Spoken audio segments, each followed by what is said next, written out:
Pessoal, tudo bem? Dando continuidade no assunto articulação acromioclavicular, a gente falar um pouquinho agora sobre a alteração estrutural dessa região, a alteração patológica, que é a luxação acromioclavicular. A gente vai falar um pouquinho sobre os graus de comprometimento e como é classificado cada uma delas, e as possíveis alterações de estrutura que pode acontecer em cada uma delas. Vamos lá. Uma das lesões mais comuns de serem encontradas nessa região da articulação do ombro, responsável por em torno de 9% de todas as lesões da articulação do ombro.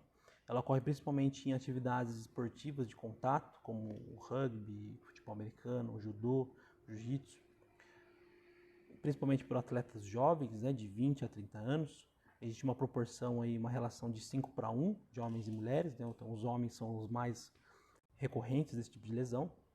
Também nos nos acidentes de trânsito, com acidentes automobilísticos, onde tem uma aplicação de uma alta energia nessa região. Uma das coisas que eu esqueci de comentar na postagem anterior, que ela é formada pela região distal da clavícula e pelo aspecto medial do acrômio. Ela conecta a cintura escapular ao esqueleto axial, também possui uma cápsula articular, uma membrana sinovial e um disco intraarticular. É uma característica específica que ele tem, apesar de ser uma articulação pequena, ele tem essas características de articulação sinovial ali. Os ligamentos posterior e superior, eles têm um anexo na face deltotrapezoidal e também eles são os mais espessos e robustos desse complexo ligamentar. Entender, um pouquinho da anatomia e biomecânica dessa região dá a chance de a gente entender um pouquinho sobre o que é esperado de comprometimento anatômico e biomecânico em relação aos graus de comprometimento conforme eles vão avançando. Um pouquinho dos aspectos da clavícula, da característica óssea, um componente importante dessa articulação. Essa parte mais da esquerda, do vídeo, é a parte articular do externo, onde forma o externo clavicular, e a parte mais lateral, a mais direita, a região acromial, que se conecta com o acrômio e faz a articulação acromioclavícula. Essa parte nesse terço mais médio, o terço mais medial, passam músculos importantes como o esternocleidomastoide, que é a parte de inserção clavicular dele, e o músculo peitoral maior, a inserção clavicular do peitoral maior passa por ali também.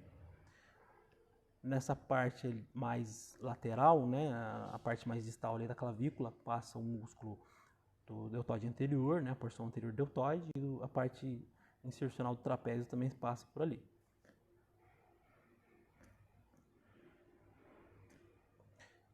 As classificações, elas são a classificação de Rockwood, que é mais comum se encontrar na literatura. Ela vai de 1 a 6, cada uma delas apresenta um grau específico de comprometimentos.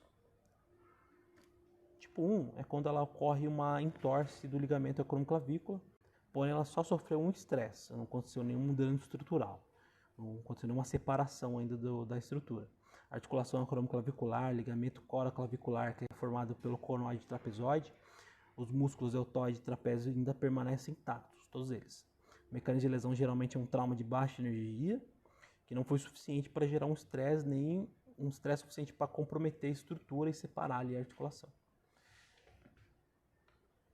Tipo 2, a articulação acromioclavicular já foi comprometida, é um mecanismo de lesão, é um trauma de energia moderada, porém suficiente para comprometer a estrutura. Ali ocorre uma entorse do ligamento coraclavicular e o músculo trapézio deltoide ainda estão intactos. Desse grau em diante, do grau 2, já pode ser observado uma ligeira ou uma instabilidade na região acromioclavícula. Apesar de ter o ligamento coraclavicular intactos, já começa a acontecer um pouco de instabilidade. Do grau 3 em diante, é um ponto de discussão de quanto é elegível fazer uma cirurgia ou não. Alguns cirurgiões e pesquisadores consideram que quando tem um comprometimento de 2 centímetros ou mais dessa região, é elegível fazer, porque os resultados funcionais a médio e longo prazo se mostram melhores do que o conservador.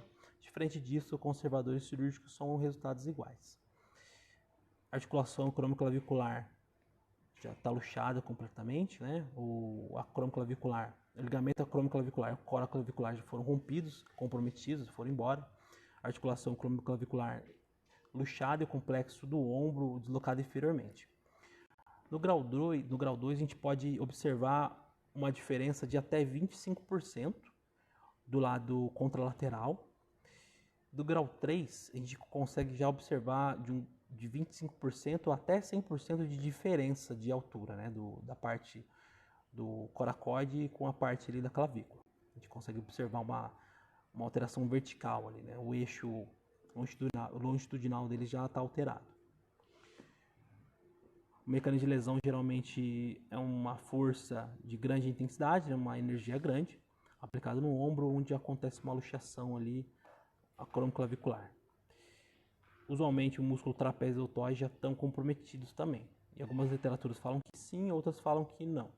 Que pode acontecer ou não essa alteração. Tipo 4 é semelhante ao tipo 3, porém tem uma característica específica, que a parte distal do deltoide ela já foi deslocada posteriormente da clavícula, ela já foi deslocada posteriormente, ela já invade a face do trapézio. Então já pode ser enxergada uma deformidade grosseira ali na parte posterior. O mecanismo de trauma é uma força exercida no acrômio, projeta a escápula anterior e inferior também. O tipo 5 é uma lesão mais complexa, onde a face deltotrapezoidal já está comprometida, já causou uma extrema instabilidade na parte suspensória do ombro. Ligamento acromioclavicular, coraclavicular já foram embora também. A articulação acromioclavicular já foi luxada grosseiramente, já pode ser já é visível, né, essa diferença do contralateral. Já pode ser observada uma diferença, né, do espaço entre a clavícula e o processo coracoide de 100 até 300% de diferença. Uma coisa que eu esqueci de comentar, do grau 3 em diante, é observado um sinal de tecla, um sinal clássico desse tipo de lesão, né? Quando a parte de fora da clavícula lá fica superiorizada. O mecanismo de lesão, um trauma de alta energia, que é direto na articulação, geralmente são os acidentes automobilísticos que são responsáveis desse tipo de lesão mais grave. Tipo 6 é um tipo um pouco mais raro disso acontecer, porém é um deslocamento inferior da extremidade distal da escápula, ela passa a ficar numa posição subcoracoide. O ligamento acromioclavicular e o coraclavicular já foram embora também, já estão comprometidos. O mecanismo de lesão geralmente é quando ocorre uma abdução excessiva com uma rotação externa. Tem algumas literaturas que falam que tem a retração de escápula e outros falam que não. Porém, o que é clássico acontecer é uma abdução com uma rotação externa excessiva.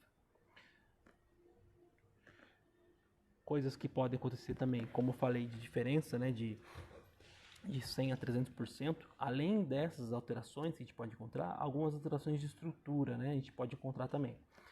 Grau 5, 6, né, às vezes até a partir do 4 já pode acontecer as fraturas do processo coracoide, que é uma região importante, um ponto de inserção importante ali do músculo coracobraquial, o peitoral menor e a cabeça curta do bíceps passa por ali. São músculos importantes dessa região do complexo do ombro. Pode acontecer o comprometimento deles também. Tudo bem? Essas são as minhas referências que eu utilizei para essa mini aula de hoje. Agradeço por ter assistido, né? Dúvidas, sugestões, podem entrar em contato comigo. Tenho os 3 livros, tem todos os papers que eu utilizei nessa aula. Pode ficar à vontade para me pedir, estou super à disposição. Muito obrigado por assistir até aqui e até mais.